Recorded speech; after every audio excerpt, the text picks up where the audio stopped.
আমরা এসেছি খয়রাকান্দি মন্দিরে পূজা দিতে। আজকে যেহেতু শনি মঙ্গলবারে পূজা হয়, সেহেতু পূজা দিতে এসেছি আমি আর আমার হাজবেন্ড। ঠাকুরের কাছে গেলাম, মায়ের কাছে মনের কথাগুলো বললাম।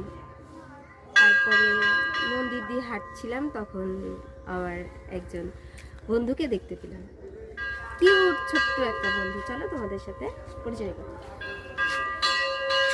ও বলে যে বৌদি তোমার ভিডিও হচ্ছে আমি দেখি, তোমার ভিডিও দেখে আমার খুব ভালো লাগে এবং তোমার ভিডিওতে লাইক শেয়ার এবং কমেন্ট করি। ওর চলো ওর মুখ থেকেই শোনা যাক ওর আমার ভিডিওটা ওদের কেমন লাগে, এবং ও বলছে যে ওদের বাড়ির সবাই আমার ভিডিওটা দেখে এবং ওর কেমন লাগে ও তোমাদের সাথে বলবে। তোমার নাম কি বনি?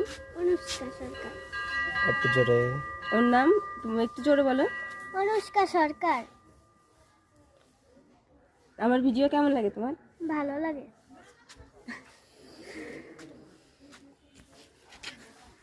তুমি কিসে পড়ো? আমি দ্বিতীয় শ্রেণীতে। ও দ্বিতীয় শ্রেণীতে পড়ে। তোমরা ওর জন্য অনেক অনেক অনেক আশীর্বাদ করবে। টাটা, তোমাদের সাথে আবারও দেখা হবে।